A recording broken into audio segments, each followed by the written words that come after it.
The highlands of Madagascar pulsed with power in the mid-19th century, though few outside the red clay capital of Antananarivo could fathom how far that power truly reached.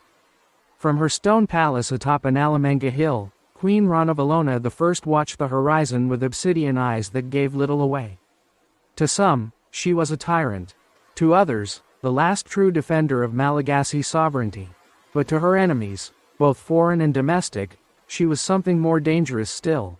A survivor who had learned to rule without mercy. When her husband, King Radama I, died in 1828 without a clear heir, a violent succession crisis nearly tore the kingdom apart. Ranavalona, then a lesser queen with tenuous noble ties, seized power through cunning and bloodless maneuvering. She eliminated rivals with whispers, not swords, and by the time the nobles realized they had been outplayed, the throne was hers. For 20 years she defied the European powers.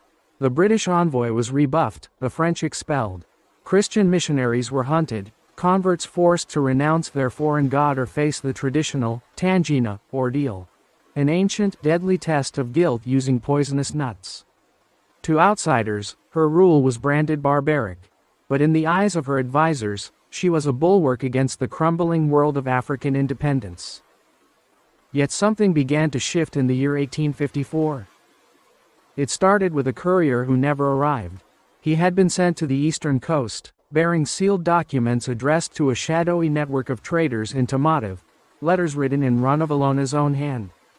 Only days later, a French merchant ship entered the harbor without warning, docking despite the Queen's embargo. Aboard were not only goods but faces known to have ties with exiled Malagasy nobles in Réunion. Within weeks, whispers of rebellion stirred in the royal city. Ranavalona summoned her secret council, known only as the Kivanjo, a clandestine circle of 3 advisors selected from beyond the noble ranks. One was a priestess from the southern tribes, another a former slave turned spymaster, and the third, a mute boy who had served her since youth, never speaking but always listening. They met beneath the palace in the limestone catacombs of Mahazina, where the ancestors were said to walk between candles and bones. "My throne is watched by eyes not my own," she murmured, gazing at the flickering shadows. "Which of my sons walks toward me with a foreign tongue?" The question was not poetic. Unknown to most, Ranavalona had a son, Rikoto, born to her in secret and adopted publicly by her late husband. She had raised him under strict isolation, grooming him as both heir and guardian of her vision. But Rikoto had grown into a man fascinated with Europe. He spoke French, read maps and laws from England, and had sent letters, unguarded, foolish letters, to French officials pleading for Madagascar's modernization. One of those letters had fallen into the wrong hands. In Antananarivo, a French agent named Achille Renaud operated under the guise of a textile trader. He had infiltrated the merchant circles using forged Malagasy lineage and had recently made contact with a faction of nobles who believed Ranavalona's time had ended. Renaud believed Rikoto would become their puppet king. He was wrong. As tensions escalated, the Queen ordered a sacred pilgrimage to Ambohamanga, the ancient Hill of Kings, claiming she wished to speak with the ancestors. In truth, she sought the Vazimba, the legendary original inhabitants of the island, rumored to still dwell in the misty forests. It was said they kept knowledge not even the Marina kings had possessed, knowledge that could determine whether a throne stood or fell. Deep in the forest beyond Ambohamanga, she found what she sought, not a ghost, but a relic. A small wooden idol, worn smooth by centuries, hidden in a root-shrouded hollow. The priestess who accompanied her claimed it was the Mpanjaka Madaoatoa, the spirit king talisman, last seen before the rise of the Marina Empire. Ranavalona returned to Antananarivo with the idol cloaked in silk. That night, thunder cracked over the palace and a fire broke out in the western wing.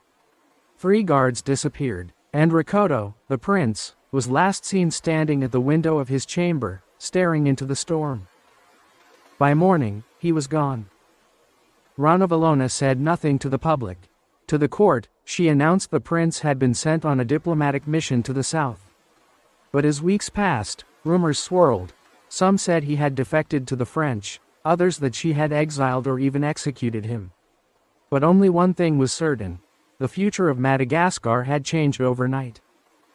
And somewhere in the forests of the Central Plateau, a foreign man with a stolen insignia rode south, carrying a letter that bore the seal of the Queen, though not her words.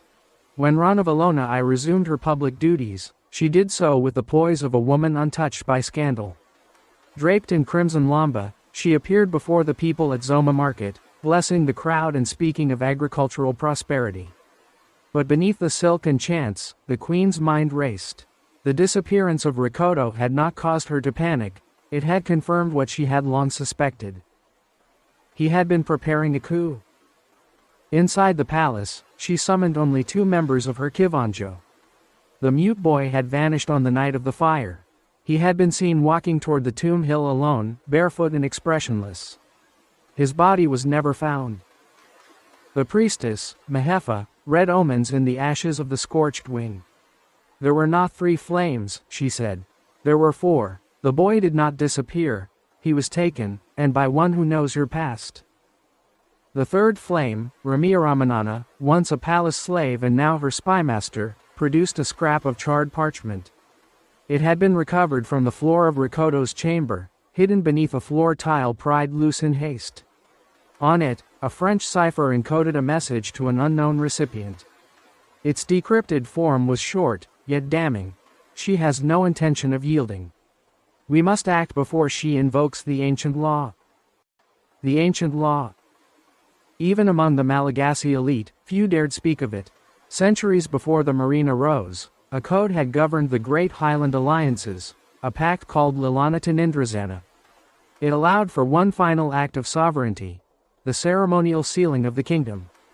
A ruler invoking it could declare the land untouchable, no foreign treaties, no marriage pacts, no trade. To break it, even with force, was said to doom the invader for generations. Ranavalona had been collecting the elements of the law for years, relics, oaths, and now, the Spirit King idol. If she completed the rite, Madagascar would be closed, forever. Far from the capital, in the narrow hills of Vakinankaratra, Rikoto had not fled alone. He traveled with 2 nobles and a French liaison, Jules Beaumont, a man whose career was shadowed by disgrace and ambition. They moved through villages still loyal to the old ways, veiled by distance and half-truths. Rikoto told those he encountered that his mother had lost her mind, that she planned to isolate the kingdom into ruin. He promised French alliance, education, roads. He promised modernity. But Beaumont was not there to assist him. He carried a second letter, unsigned, in Latin, authorizing the delivery of Rikoto to a ship bound for Réunion. France had no interest in letting a romantic heir take the throne. They wanted a puppet regime, and if Rikoto would not submit, they would discard him. On the 6th day of travel, the group reached the village of Antsarabe. There, a strange encounter unsettled them. A young boy with skin pale as milk and eyes clouded like cataracts approached Rikoto's tent and whispered a phrase in perfect Marina: "Do not drink from the carved gourd." The next morning, one of the nobles was dead, poisoned. Beaumont insisted on pressing forward, but Rikoto hesitated. He recognized the warning for what it was. A sign his mother's influence reached farther than he'd imagined. He also realized the French might not be his allies after all. That night, he stole Beaumont's cipher book and slipped into the darkness. Back in Antananarivo, Ramana worked tirelessly to intercept communications. He posed as a servant, as a vendor, even as a wandering monk. Eventually, he captured a letter from Beaumont's courier, addressed not to France, but to a noblewoman named Andrianina. She had once been betrothed to Rikoto in secret and was now being courted by foreign backers. Ranavalona summoned her in the throne room, her voice even. "You loved a prince, but would you mourn a traitor?" Andrianina said nothing. Her silence confirmed enough. That evening, the Queen ordered the forging of new royal edicts. One was a public declaration of peace to Britain, offered with generous trade conditions. The other, a sealed directive to her southern generals, instructing them to move silently toward the coast, toward Tamativ, where foreign ships were known to land. And above all, She began preparation for the Lalàna Tanindrazana. There was one element still missing. The stone of Ranavalona, an artifact lost to time, said to be the only object capable of sealing the sacred law. It was believed destroyed in the Sokolova Wars. But Mahefa, the priestess, had different thoughts. She claimed it had been hidden, not by enemies, but by a jealous king. And it lay not in a tomb, but in a cave system beneath Lake Tritriva, guarded by ancestral curses and water that never stilled. Ranavalona made her decision. She would leave the palace. She would retrieve the stone herself. The queen's decision sent tremors through the royal household.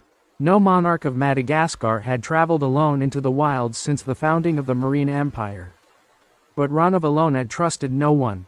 If the stone of Ranavalona did indeed lie beneath Lake Tritriva, she would find it with her own hands, or die before letting it fall into foreign fingers. She departed at dusk, flanked only by Mahefa and 2 hand-picked guards. They rode on horseback, cloaked not in royal garb but in the simple attire of forest dwellers. For days they journeyed through shifting terrain, rice terraces, pine forests, volcanic ridges. The weather turned cruel, cold rain soaked their path, and the wind whispered the names of the dead. But Ranavalona pressed on, each step a testament to her will, her mind ever fixed on the stone that would determine her legacy. Lake Tritriva was no ordinary lake. Locals called it the Mirror of Ancestors, and it was said that if you peered into it too long, you would see not your reflection, but your past lives staring back. The waters were ink dark, nestled within a collapsed crater rim, its edges sheer and treacherous. Few dared approach its banks after dusk, and those who did often returned mute, or not at all. Mahefa led the descent. She spoke an incantation older than Marina memory and poured honeyed milk into the lake's edge. The waters did not stir, but a ripple emerged near the far cliff, a sign. The entrance was real. Below the surface, a crevice widened into a submerged tunnel. There was no path, only faith. Ranavalona removed her jewels, wrapped her hands, and plunged beneath the water. She swam through stone and shadow, lungs burning, until her fingers met something solid and cold. It was not a rock. It was a carving. She emerged gasping, stone in hand, dark green, veined with gold, etched with spirals and the ancient crest of the Zanakondriana, the first nobles. It pulsed with a faint warmth. She had found it. The stone was real. But they were not alone. Atop the crater rim, a silhouette emerged, tall, French, holding a rifle. Beaumont. He had followed Rikoto's trail into the interior, deduced the queen's path, and moved faster than anyone thought possible. His men surrounded the lake, guns drawn, and for the first time, Ranavalona saw what true imperial hunger looked like. He did not want Rikoto. He wanted the stone. Beaumont spoke calmly, as if speaking to a queen was an everyday affair. "Hand me the relic," he said in Malagasy accented French, "and I will ensure your kingdom fades with dignity, not with fire." Ranavalona stepped forward, drenched, her lips trembling, but not from fear. She dropped the stone into the lake. And then she whispered something to Mahefa, who drew from her satchel a gourd sealed with beeswax, an heirloom from her tribe. She hurled it into the water after the stone. What followed defied reason. The lake began to churn, not violently, but rhythmically, like breath. The water rose, not as waves but as a dome. Within its center, light swirled. Beaumont stumbled back, his rifle misfired into the sky. From the depths, something rose, a serpent of water and stone, its body shaped by the idol's power, crowned with the spiraled markings of the Zanakondriana. It spoke not in words, but in thought. All who watched heard it differently. To the French, it was a roar of doom. To the Malagasy, it was a whisper of return. Beaumont ran. His men scattered. By dawn, only 3 figures remained at the lake: Ranavalona, Mahefa, and 1 guard with a wounded arm. The queen said nothing. She retrieved a shard of the broken gourd and wrapped it in cloth. The relic was gone, but its power had awakened. Now, she could invoke the ancient law.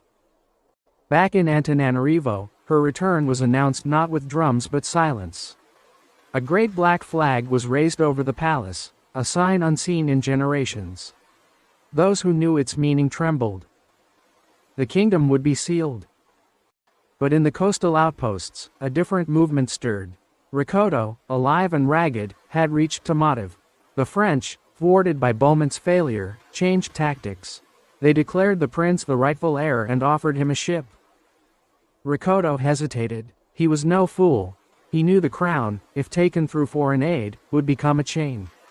But in the port taverns, he heard a new rumor. That his mother had unleashed something from the deep. That she had cast her own heir into shadow. That the throne was no longer just a seat. It was a relic, bound now to the ancient powers of the land. And to claim it, he would need more than French ships. He would need to face her. The final invocation began in the dead of night. In the sacred chamber of Mahitsieelafanjaka, beneath the royal hill, Ranavalona stood alone before the 9 ancestral effigies, their wooden eyes fixed forward, their silence deeper than death. The spirit king idol, the serpent-carved shard, and the blood of the queen herself, these were the last components of the Lalàna Tanindrazana. The ancient law would soon be sealed. The ceremony could not be witnessed. Not even Mahefa was allowed inside. The queen had dismissed all servants, locked every gate, and spoken no word since returning from Tritriva. Those who passed near the palace whispered of chanting that echoed from stone, of wind that moved without weather, and of birds that circled overhead but never landed. Outside, the court seethed. The nobles were restless, caught between loyalty and fear. Some feared the queen had gone mad. Others feared she had become something more. Messages were sent in secret to Ricotto in Tomativ, begging him to return and restore balance. One such message was intercepted by Ramanana. He brought it to the queen, his face pale. "They have chosen their shadow," he said. Ranavalona read it once, burned it over an oil lamp, and gave only one command: prepare the tomb. The next day, she summoned the remaining members of her court to the royal plaza. The nobles arrived tense, dressed in ceremonial whites, uncertain if they were attending a coronation or a funeral. Ranavalona emerged draped in jet-black silk, crowned not with gold but with a headdress of woven silver and stone. She stood before them and spoke a single sentence. "From this day forward, no foot not born of this land shall walk upon it in dominion." The Lalàna Tanindrazana was complete. An invisible line had been drawn around Madagascar. Foreign ships that approached would lose their winds. Traders would find their maps wrong. Ambassadors would fall ill upon crossing the highland rivers. And those who conspired within would find their names forgotten in history.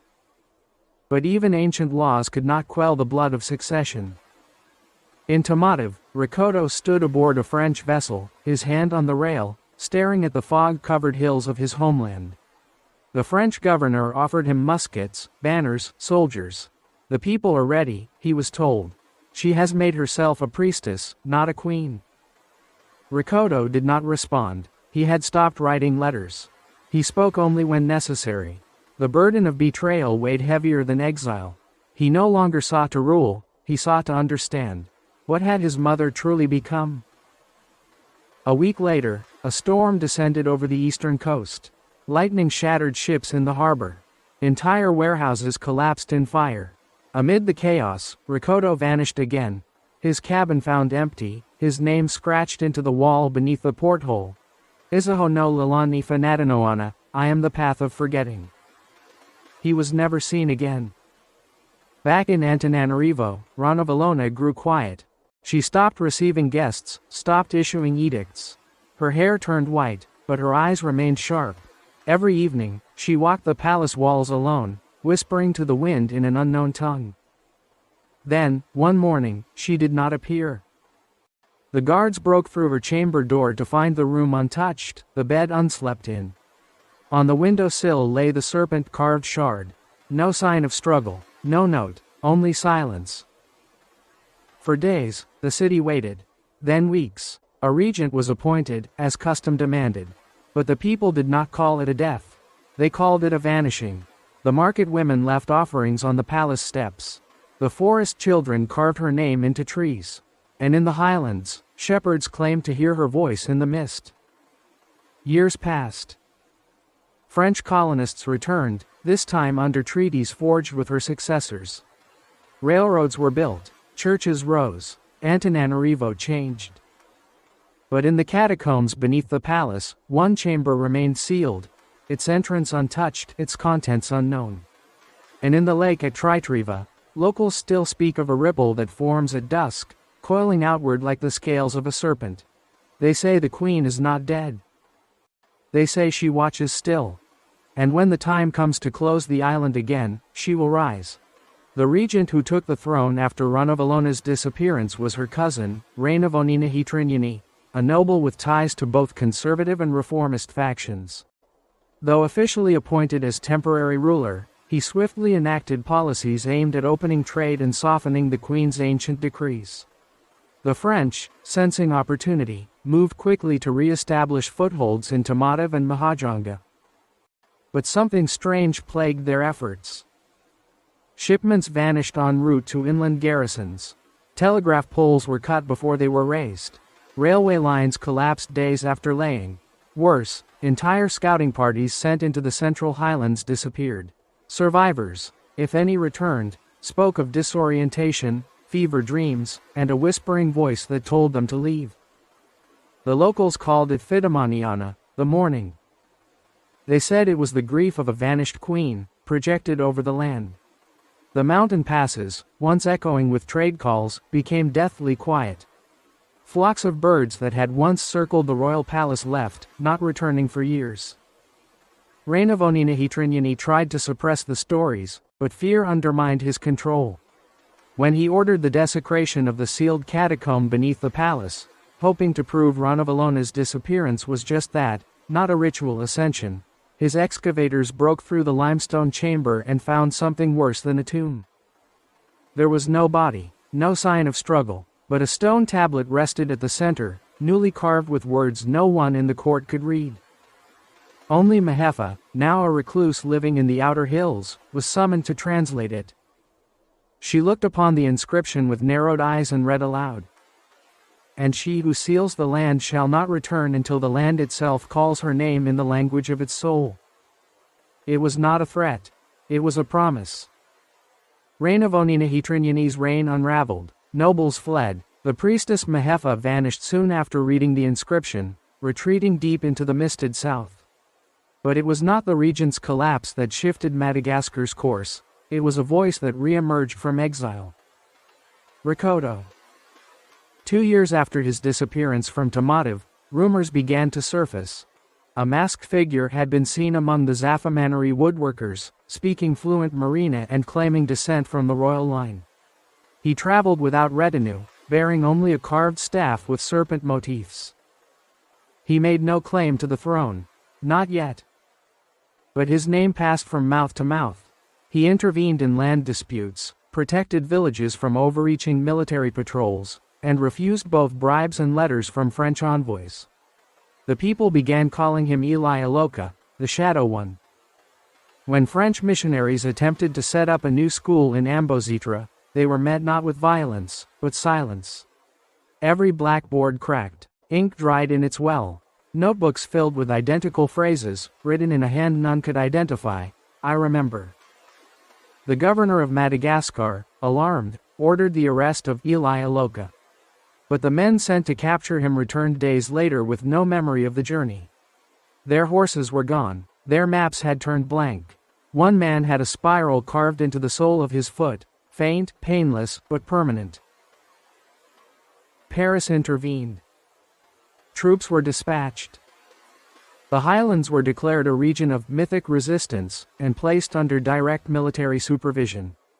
Fortresses were constructed, roads paved with stone, telegraph wires protected by guards. And then came the flood. A wall of water, seemingly from nowhere, descended the slopes of the Siafahavona peak. Entire roads were swallowed. The largest French fort, still under construction, was buried in mud. No storm had preceded it. No rainfall could explain it. The engineers were baffled. The locals were not. They said the serpent had returned. In the hidden valleys near Ambositra, a meeting took place that would never appear in colonial records. Rikoto, now known to all as Eli Aloka, had gathered with the last loyalists of his mother's secret order, remnants of the Kivanjo, and priests of the ancient Vazimba line who had not been seen in the capital for decades. He laid before them the staff with the carved serpent and asked a question none expected. "Can I undo what she sealed?"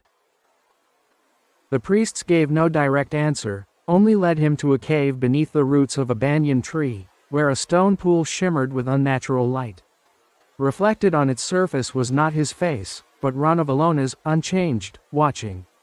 As he leaned in, the pool spoke in her voice. "If you are heir to the soul of this land, not merely its name, you will not seek to open what was closed. You will become the closure itself." It was a message, not a summons. Rikoto understood at last. He could not replace his mother, nor could he reverse her decree. But he could become its guardian. The Lalàna Tanindrazana had never been a wall against progress, it had been a mirror. It revealed who sought the land's future, and who sought its possession. He chose exile once more, but this time within. He would not sit on the throne. Instead, he became legend. In the years that followed, colonial control intensified. French laws replaced customary codes. Schools taught foreign maps, and Christian names replaced ancestral ones. But something strange clung to the heart of the Highlands, an unwillingness to forget. Children still told tales of the vanished queen. Market elders taught spiral drawing as protection charms. And now, in villages surrounded by forest, there was always a house left unlocked, in case the queen returns, they said. In 1895, the French launched their final conquest of the island. Queen Ranavalona I, a descendant in name more than spirit, was dethroned and exiled. Madagascar was declared a colony. Paris rejoiced. The mission, they claimed, was complete. But soldiers stationed in the old palace reported odd occurrences. Footsteps in empty halls, the smell of sweet rain in sealed rooms, and once, a page from a forgotten edict drifting down from nowhere. On it was a single word in Marina script, Mandrakaze, forever. Even in exile, Ranavalona's spirit endured. Her final legacy was not resistance by sword or trade. It was memory. A memory too resilient to erase. A people too rooted to displace. And a queen too proud to truly vanish.